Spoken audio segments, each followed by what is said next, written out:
Well, hello and welcome to the first in a new live streaming show by yours truly, as the wonderful library music from hell fires off in the background.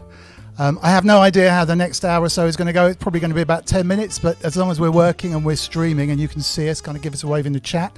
And I am super, super proud to have Mark Gardner, the Acid Clown, Piero the Acid Clown, in the studio with us to say hello, and we can find out everything about his life, the universe, everything, and massive bass bins. Welcome.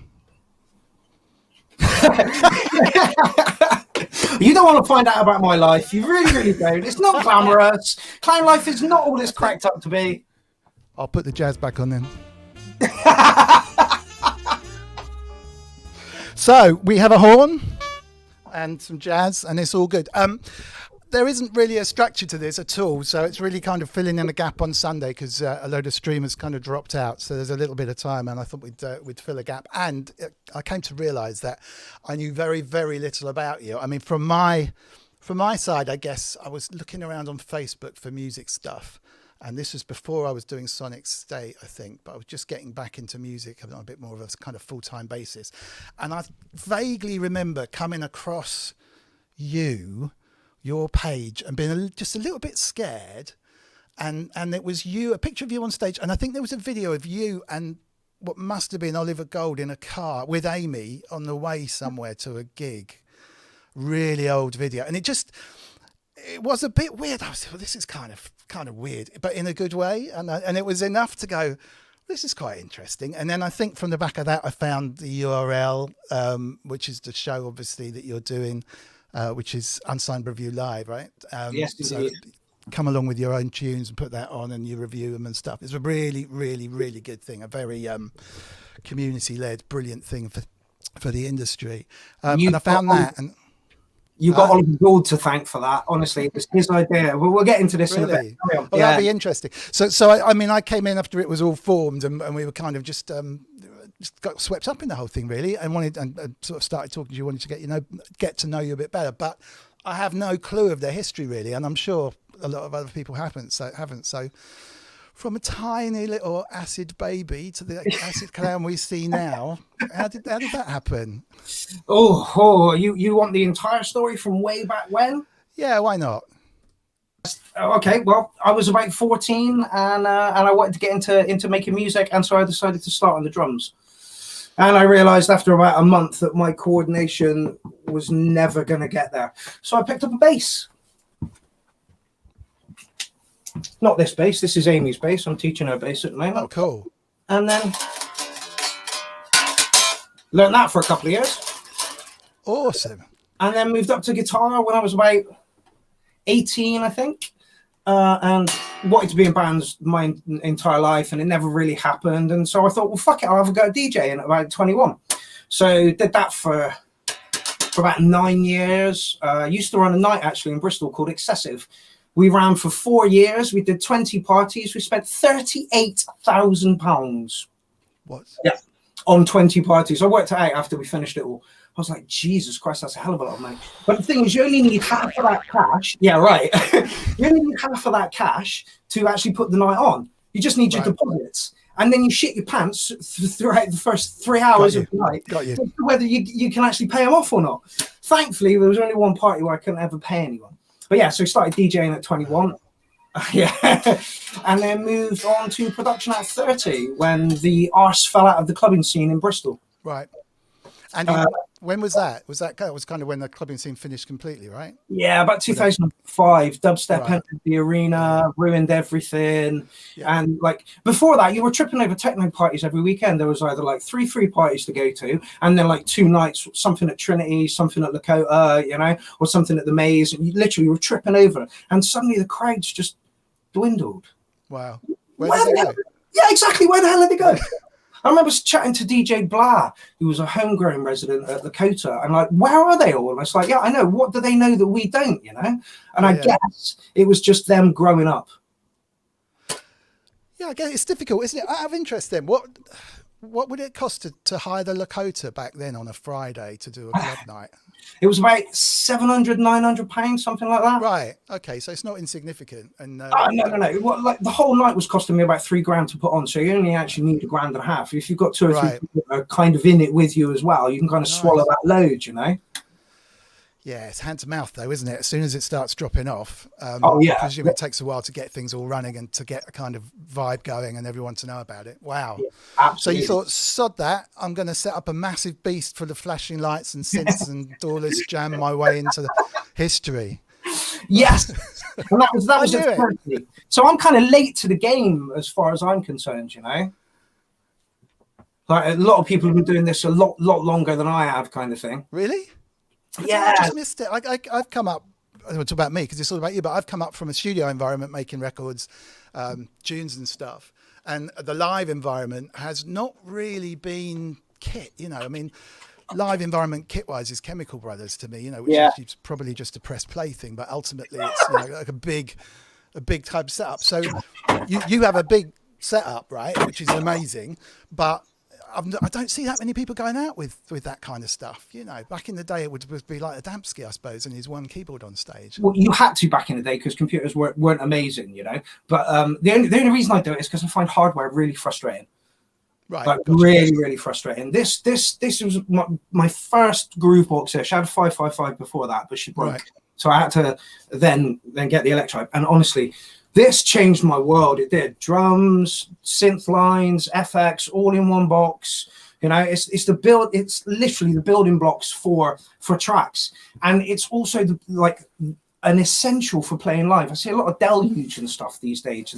Nothing wrong with a Deluge. No, nothing wrong with a Deluge at all. But is it as hands-on as the Electride is? Probably not. No, see, this is my problem. I could have a fight, couldn't we? Yeah, do it.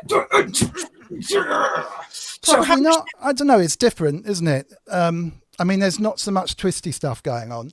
It's more modern. It probably does a lot more stuff, right? But and how much did you pay for it? Or how much are they retail at? 700 or 800 quid, I think now, aren't they? You know, so it's 250. 250. 250. Wow. I actually paid £150 for my original Electrode, but literally 250 is all the mic. I know, right? And this is just hands on. And you're saying that you're using that now. You're not saying back in the day this is what I used. You're saying this is the basis of my. Well, obviously there's a lot more going on there, but you'd say go and get one of these if you were telling someone how to get into it. Oh, see now, no, I wouldn't. Yeah, see nowadays, if you're getting into it, there is better kit around there. I just love the hands-on feeling of this. And a lot of people, because they never played in bands when they were younger, and they've never done the live thing, so it's just about sequencing it. You know, it's all about sequencing the track. Like I'm just going to say, you're right. There's nothing like that around. I think I've seen you moaning every now and then online about how they've not really replaced it with anything new. And you're right. There's nothing with a whole bunch of knobs. The closest you get to that stuff is completely different. It's modular, I guess, where you just build your own thing. But it's horrendously expensive. There's nothing like that. It's more complicated. 250. Yeah, it is nice, isn't it? What about the red one? Are they any good? Yeah, I've got the red one as well. At the moment, I'm only using it for snares, though. Oh, of course. The whole box is just used for snares. But it's the live. Right. It's the live element of it. Like you press this thing and it will send whatever hits you got off at different arpeggiator speeds. So like it's instant, it's hands-on. And then when you couple it up with like the res or something from up here, you're in the moment of it, you know, and that's what appeals to me more because of my live, you know, started this at 14. Yeah, totally. You know, and I see these two as the same thing but just in different areas, you know, whereas I don't view the Deluge as an instrument. It's not cut from the same cloth. No, you know, it's not meant to be played live if you get one. So you've now decided that the club scene's fallen apart a little bit, so you're going to go out and you're going to play live, and to play live you're going to start off with one of those build it all up. How long ago was that? I mean, between then and now obviously things have really kind of transcended, right? It was about 2005 that I started buying pieces of kit, and literally I spent till 2017 in my bedroom perfecting. Whoa.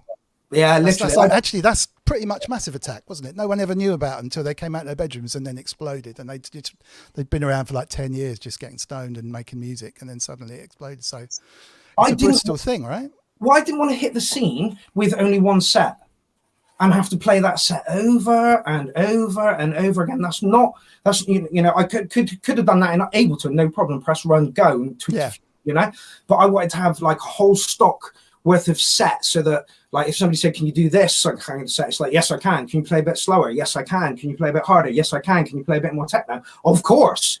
I wanted to have it all backed up. And literally as soon as I got this, and I say I love it, but it's virtual analog, the synth engine inside sounds absolutely horrendously horrible, and you can't swap out the samples in the drums, so they're ridiculously limited. I shouldn't love this box. Nobody should love this box. It's bloody horrible, but it's got so much playability that it now spits out MIDI to things, Right. And that's the next thing. I moved up from this, It's like, okay, so this is okay. It's good as brain as a sequencer, but I'm gonna need a sampler. I'm gonna need some synths. I'm gonna need some FX, and then suddenly you're looking at this wonderful beastly monster. Awesome.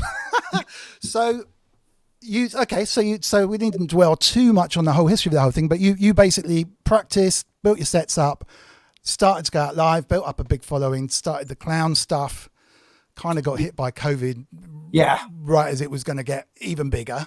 And that's kind of how you've got there. That's pretty amazing. Really astonishing the way it's come.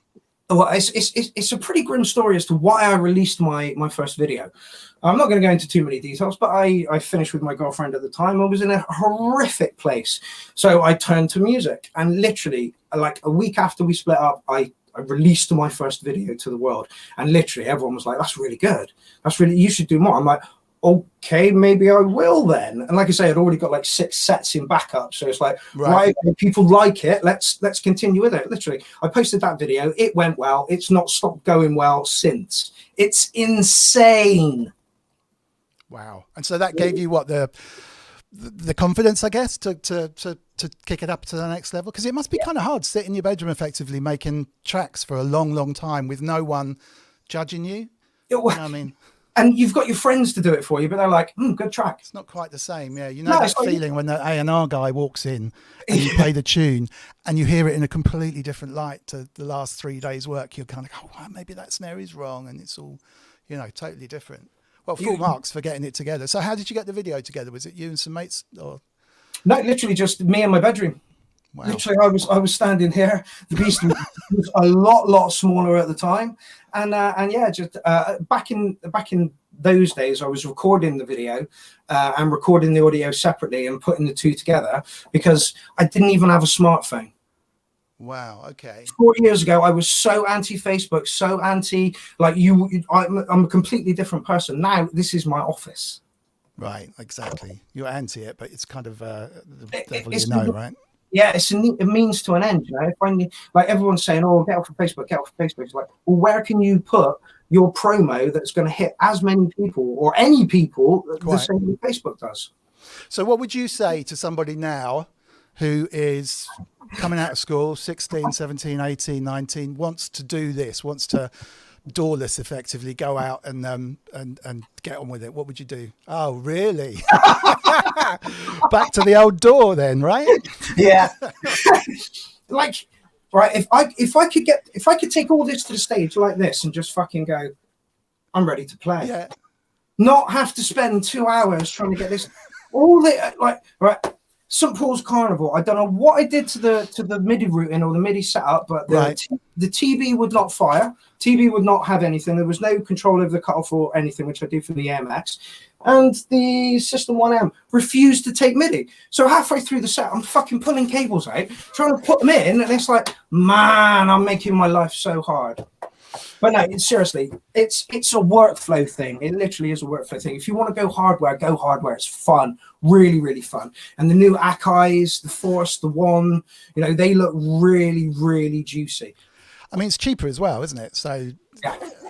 I mean, I guess up to a certain point. Obviously, you're not going to put together something like you've got behind you, but those Macs are really kind of a big investment, and they are awesome. But you are kind of I don't know, you're triggering samples and loops and stuff. It's very easy to make something that sounds fairly generic, but pretty good, pretty impressive. Do you know what I mean? So, Yeah. so you're saying you've come full circle now. So, or are you just going to carry on down the beast route? Or, I mean, where are you going? Maybe that's a conversation for a bit later. But would you really say to someone, don't bother, get a laptop? It's just easier. It literally is just easier. If you've got any laptop that's strong enough to be able to run your software and not going to give you any glitches, it's just easier. It really is just easier. At the moment, I'm at a stage where I want to track my stuff to the Mac so that I can polish a little bit better for releases and stuff. So yeah, full circle. Full circle. Wow. Okay, right. I've got a pop quiz for you. Go.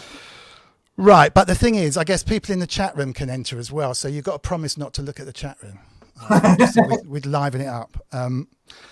Let's see. Hold on, find a decent one. All right, this is apparently an easy one. Which multi-platinum selling artist topped the singles chart in 2011 with her song "Someone Like You"?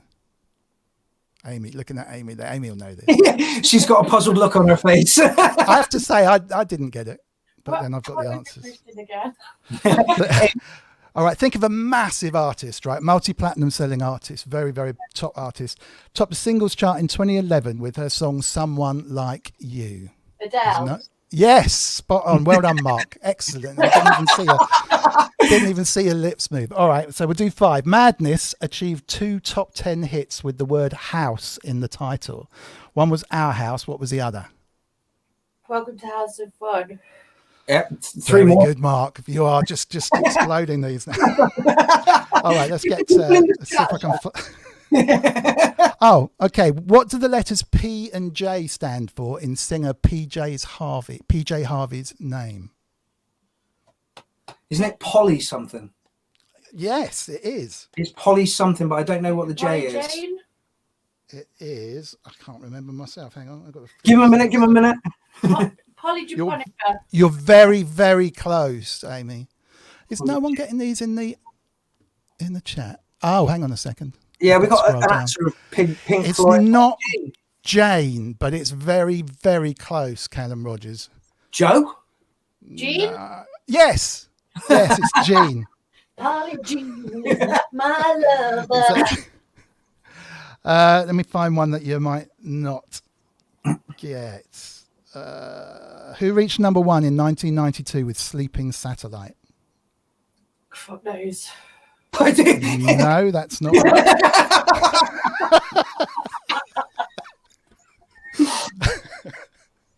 No, it was Tamsin Archer. Oh, yeah, Wagyu got it. Excellent.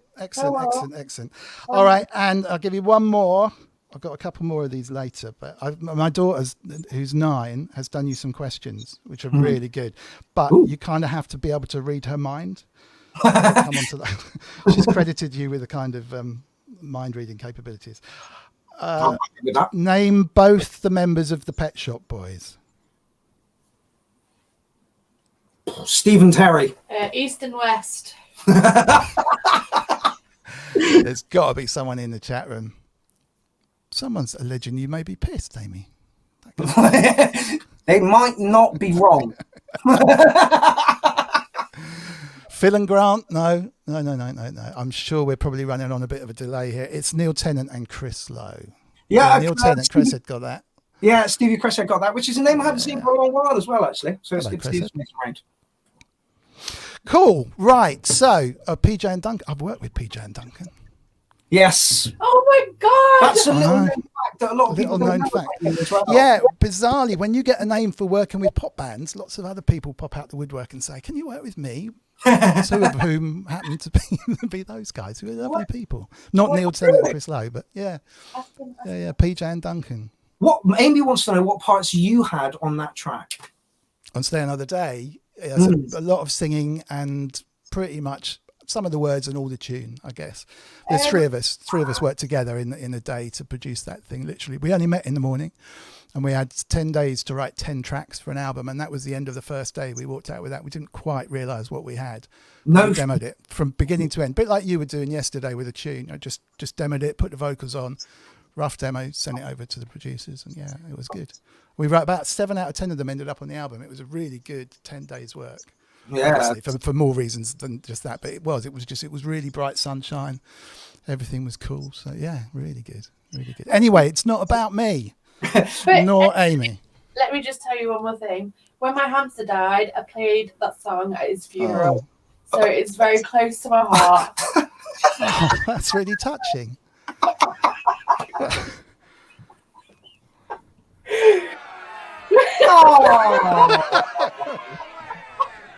I can't find the right button for that. Yeah, that'll do. Okay. You can go back to Mark now. Oh, I had music for the questions as well. This was going to be the background to the questions, but never mind. Right, Next. back to Mark. So that's before to now. What's happening now? What is the plot then? I mean, I mentioned URL. What is the plan at the moment? The plan at the moment is get to play some gigs. I want to be on stage. I haven't been on stage for over a year now. This is crippling me, literally. Like, as soon as lockdown hit, the colour just drained out of me. I knew I wasn't going to write anything. I know there was no need to write anything because I'm not going to be on a stage. So at the moment, my ultimate goddamn goal is just to play in front of some sweaty ravers.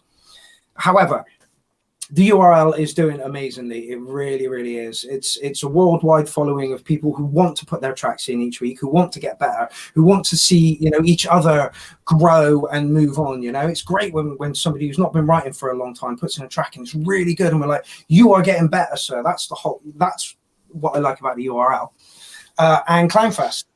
I'd really like to get Clownfest into an actual field, and actually, doing the online stuff is great because the community is growing and there's more people that want to play each time we do this. But I want to get into a field.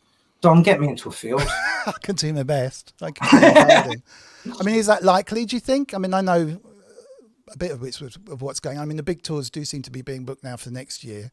Yeah. I mean, the kind of huge, I know a couple of promoters, but like the proper massive, get the police back together promoters or whoever the big tours are, and they shut everything down and weren't even looking at doing anything before 2022. Yeah. Which meant that a lot of the venues were shutting down.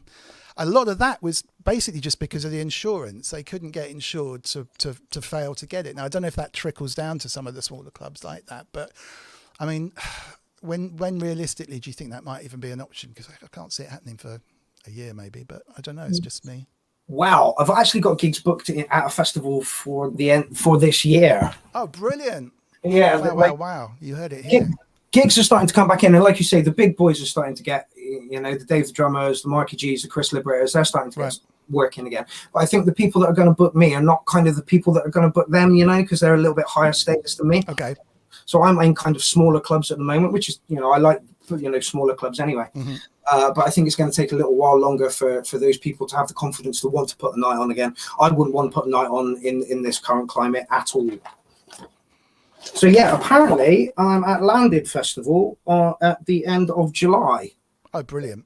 So, there is scope for it this year, but I don't think I'll be getting off this island this year. That's fair enough. Where's Landed Festival?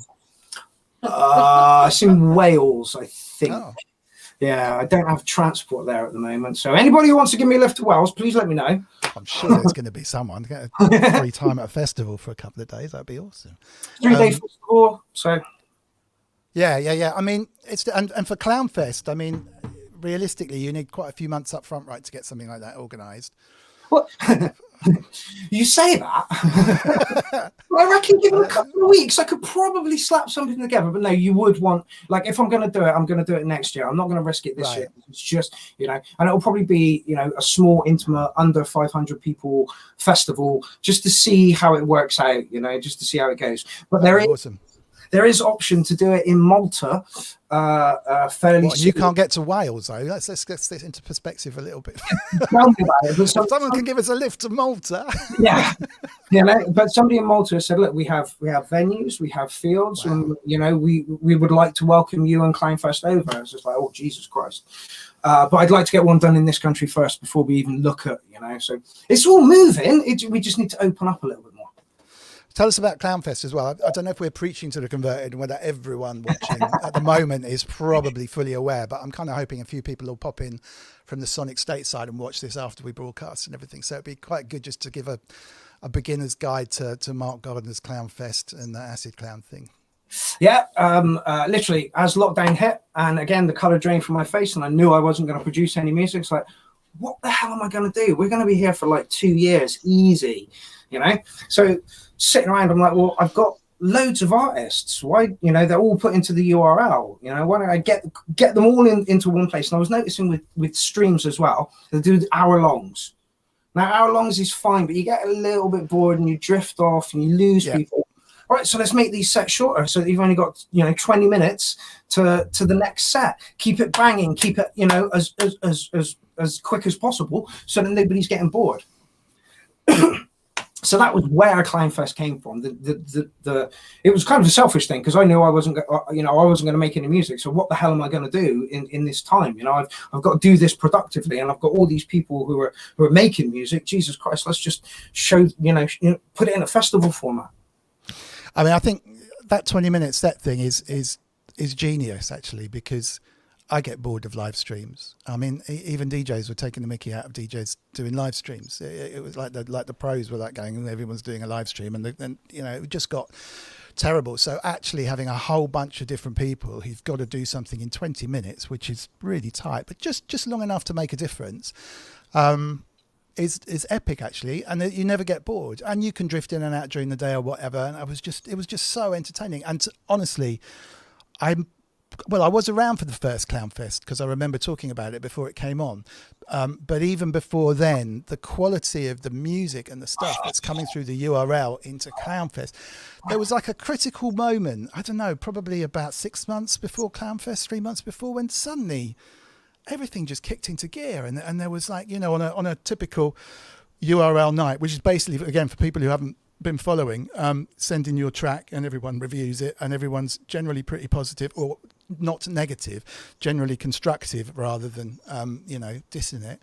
Yeah, and that's important. That is important. It's the key to it. So, and you would listen to tracks coming in and people improving, and suddenly it hit this thing where you're thinking, wow, actually, you know, this is, I don't know if I can put another track in. Do you know what I mean? It's like it's got to a certain level, which came out in Clownfest basically. And I think the first and certainly the second Clownfest, when that kicked off, the quality of the acts was just, and the cross section of different types and talents and stuff was just amazing, really amazing. So, yeah, full marks. This isn't going to be a worship the acid clown thing all night, but full marks to you. Well done.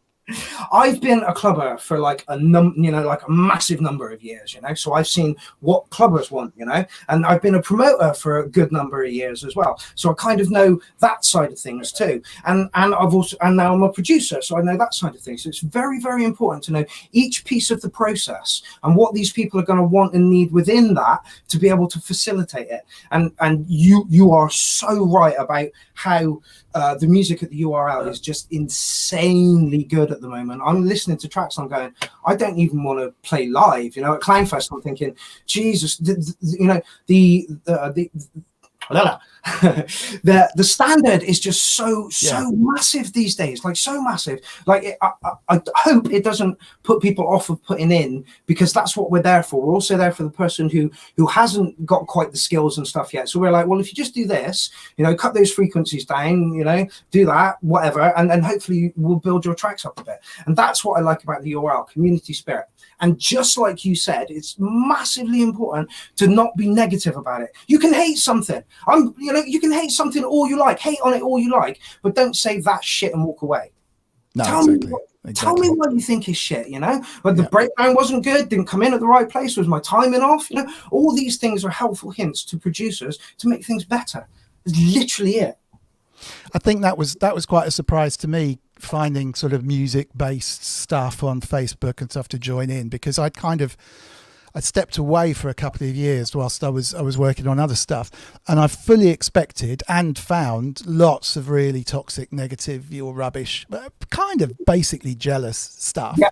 Not geared at me. I wasn't even posting, but someone would post something and another bloke would say that's crap and blah blah blah. You know, completely pointless, because no one submit something for other people to hear on the basis that they know it's absolutely rubbish, you know, whether it's the first thing they've ever done or they've been at it for 50 years. It's just completely nonsensical.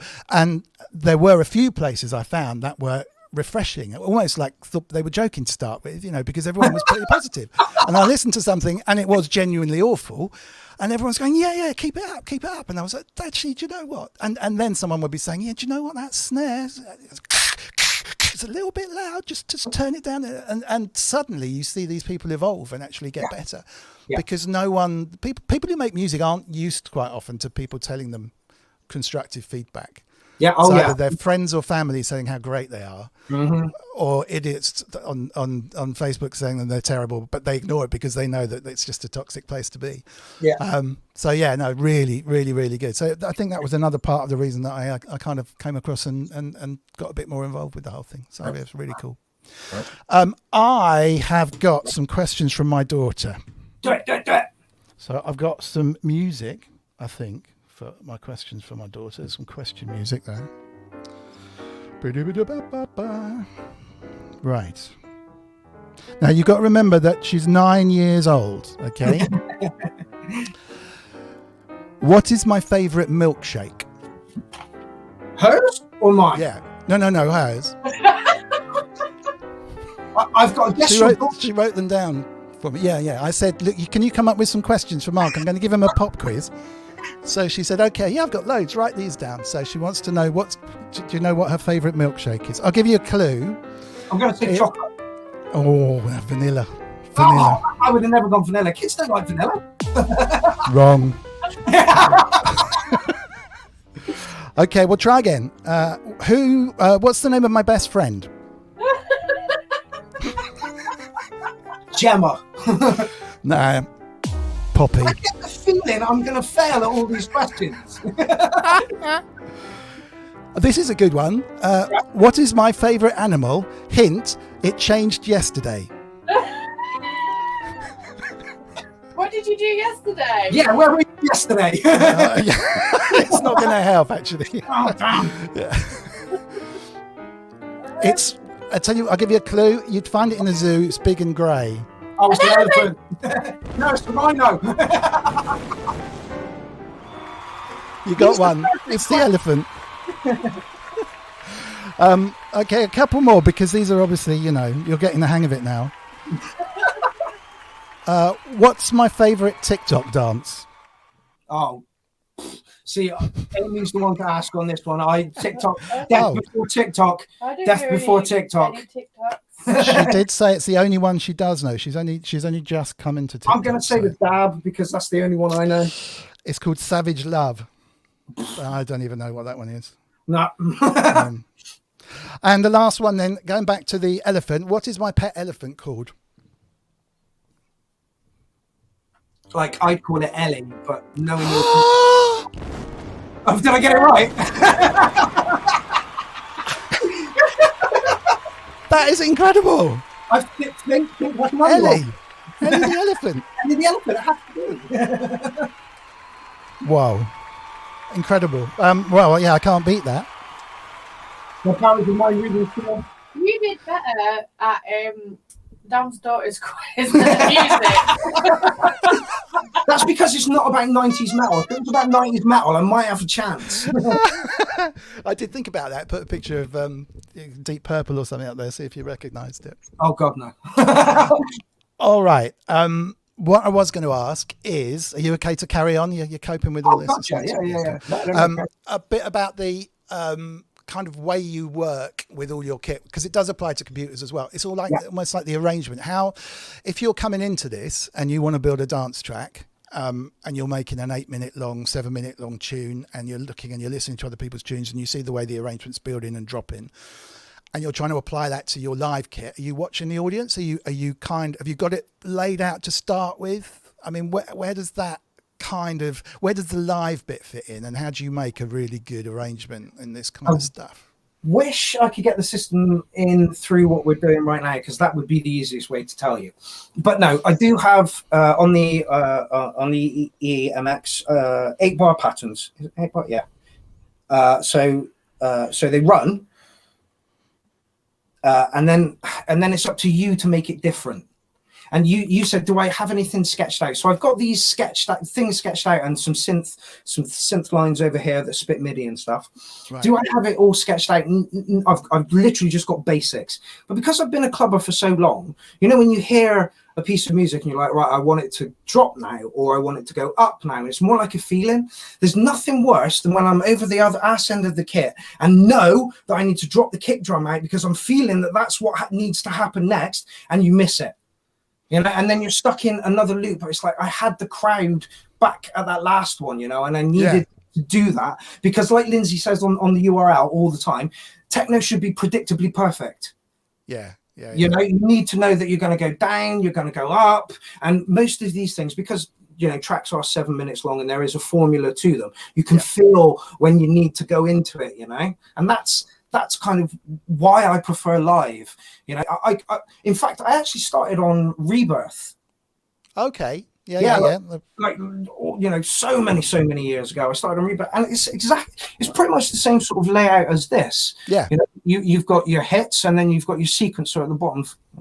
Your sequencer at the bottom for where you put them in. So learning to do it that way then lent it to doing it this way, and this way felt more fun and more creative, and so that's the reason why you know, I went down that road. So what does changing a kick drum or a pattern actually involve? Are all those things behind you running 16-bar patterns, and you're flicking the pattern here and the pattern there, and like a master kick drum fader somewhere? Or because obviously on Ableton I'd hit one button and they might all change to the next thing, but I mean that looks like you need quite a few hands to get to grips with all of that stuff.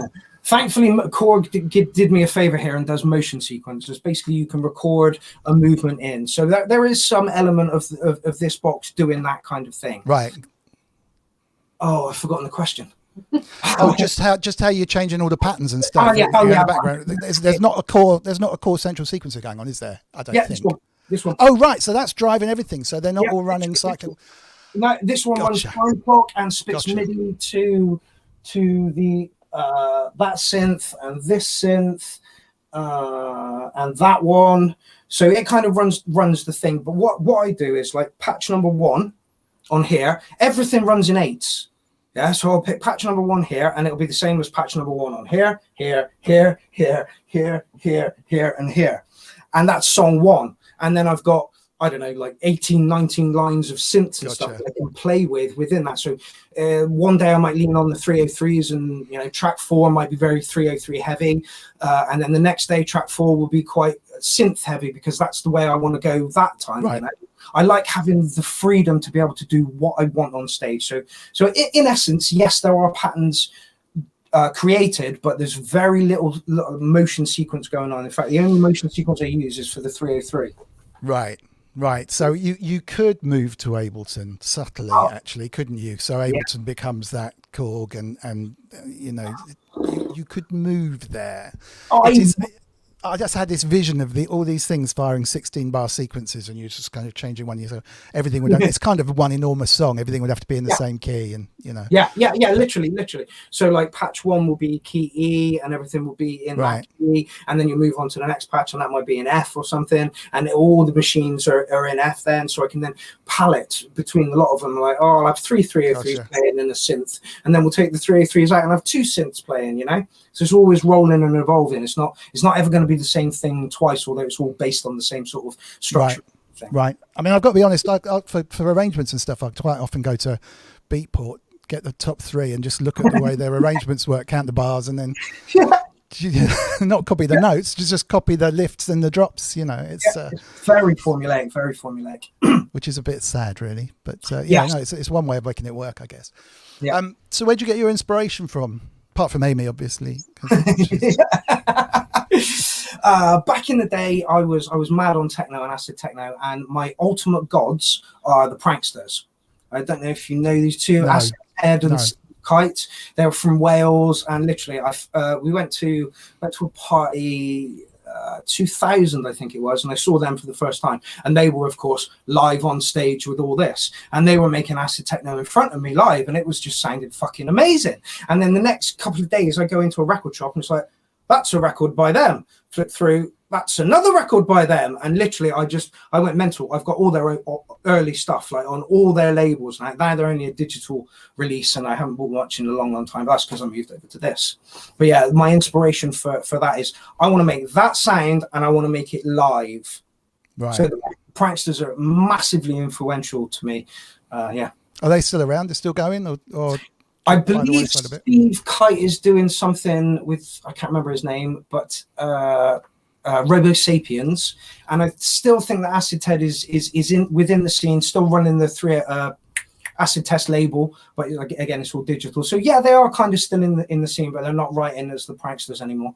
Oh, nice. And where do you see the whole thing going? I mean, there's so many different genres now, and I know there always has been, but I mean, do you see COVID affecting this whole kind of thing, where what people want to listen to when they come out the other side? I mean, I kind of predicted there was going to be a rave culture that came up in the early days, because people would just want to ignore it and go out and have some fun. Yeah. And that's would go on a lot more if there weren't so many fines. But I can kind of see that exploding a little bit more as people start coming out of it.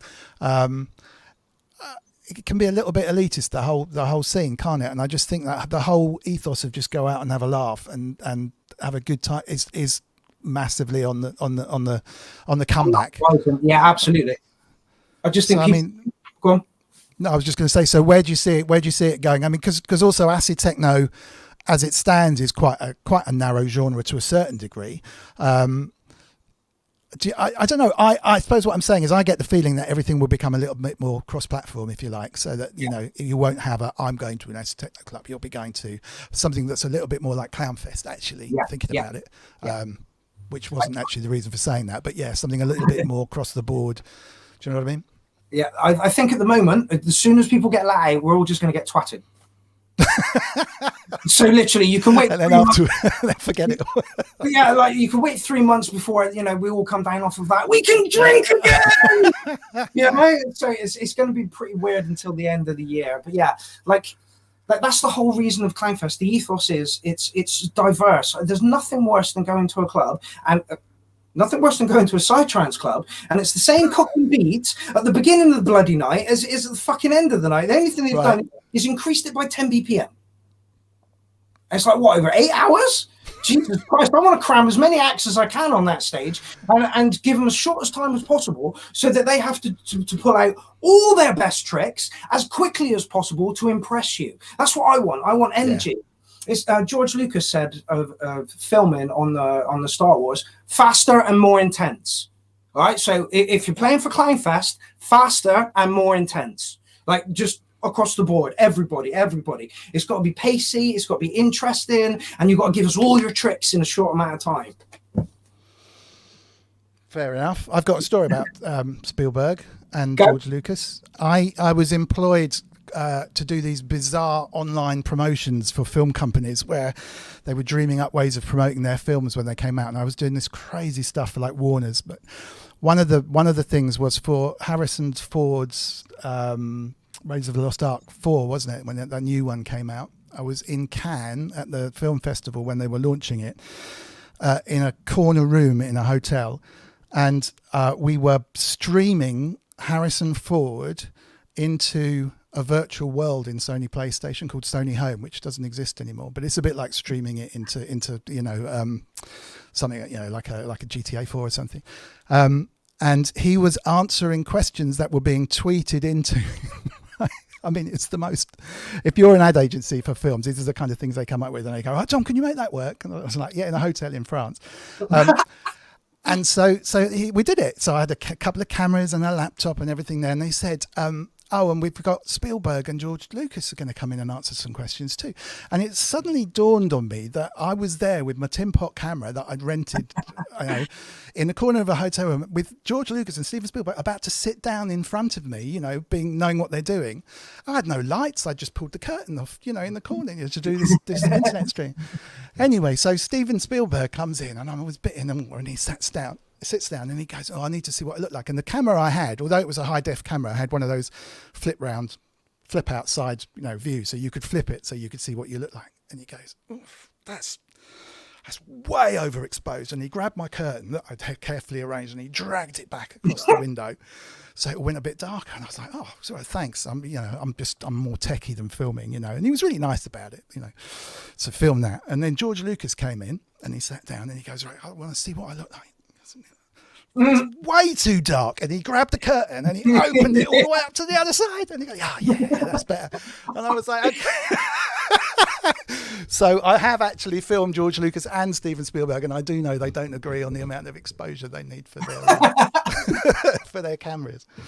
And that's a good thingy for personal taste, music as well as a personal taste thing. What somebody likes, somebody isn't gonna like, and which makes opinions on things almost mute, So, which brings me probably to my last kind of thing. What about producing other people? What about labels? What about not you as an artist? Is that entering into the horizon at all, or is it let's just get my head down and be the clown?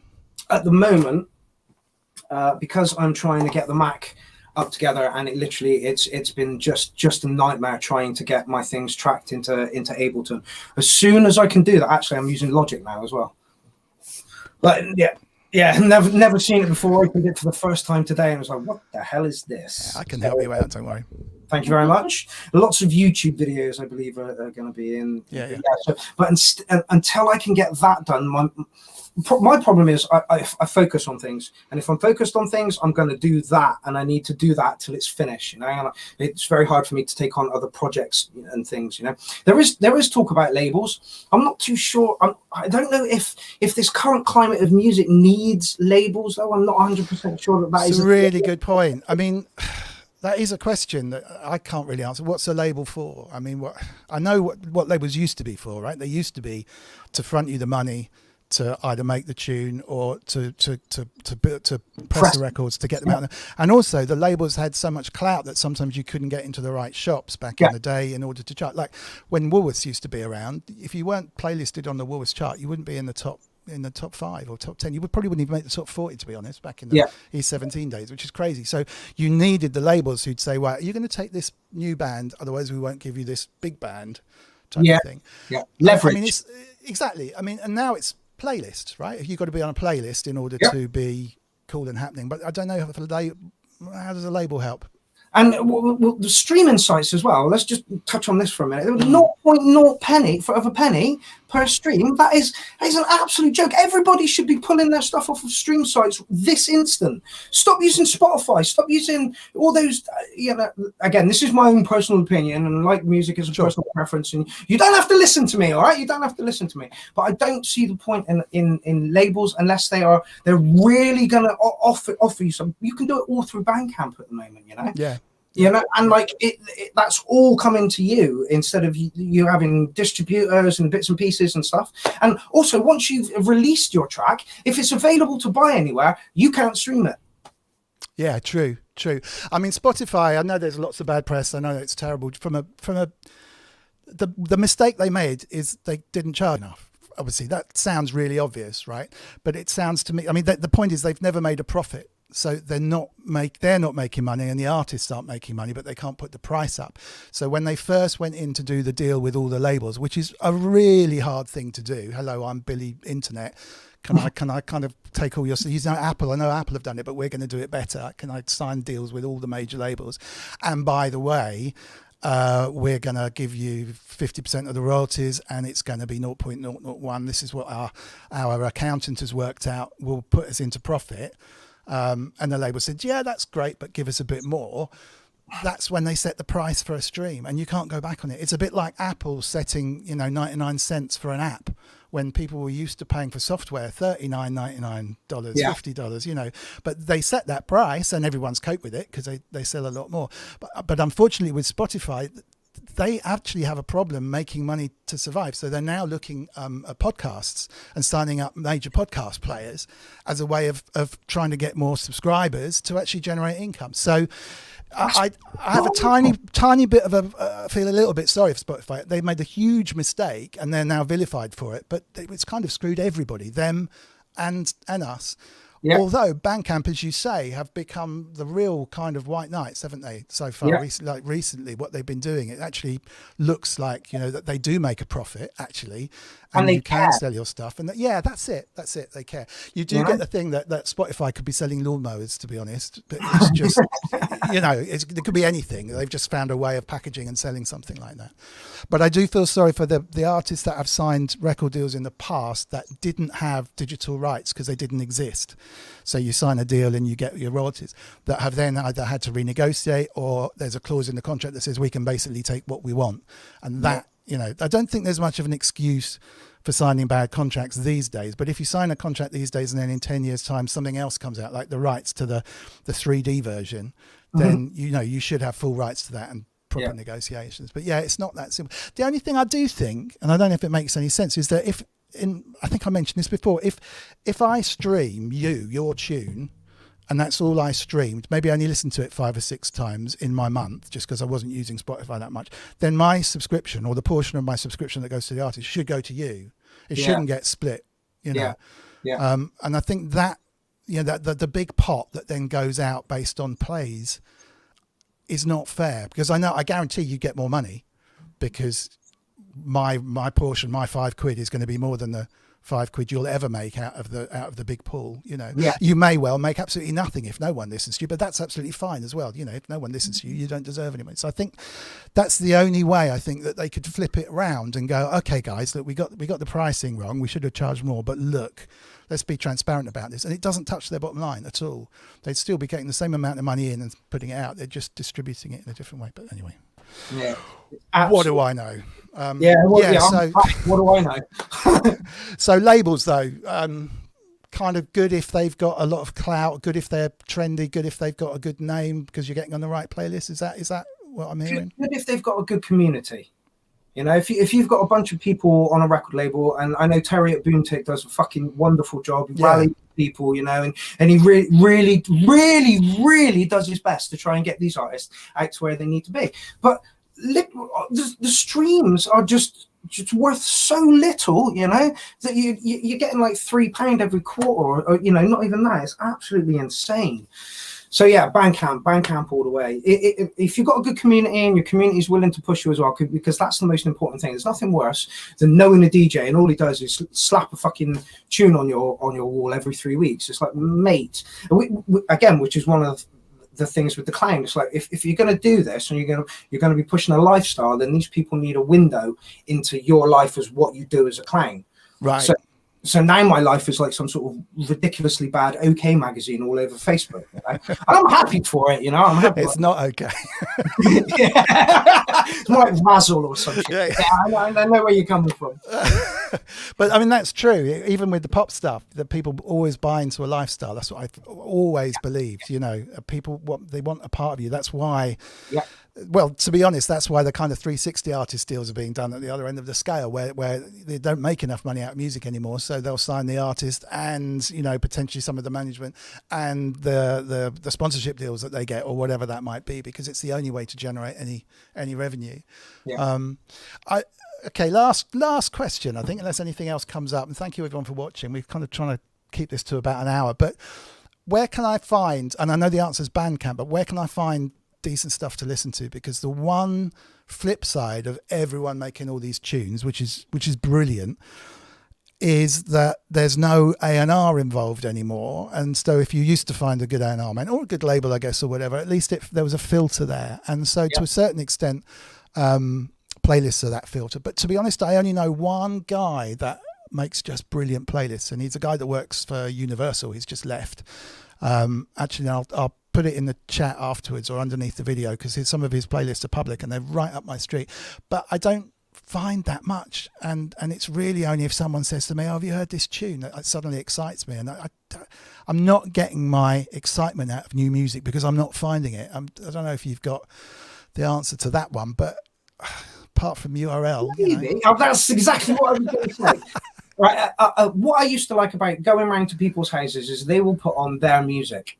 you know, and you'll get to hear what they are about, you know. Amy introduced me to the Dresden Dolls when we first met, and I'm like, man, that is amazingly good music. Just a drummer, just a pianist with a voice. Honestly, that stuff is amazing. So that used to be where I got my new music from. Now it's the URL. I mean, we're getting country, punk, grunge, you know, and all the other favorites, house, techno, gabba, you know, breakcore.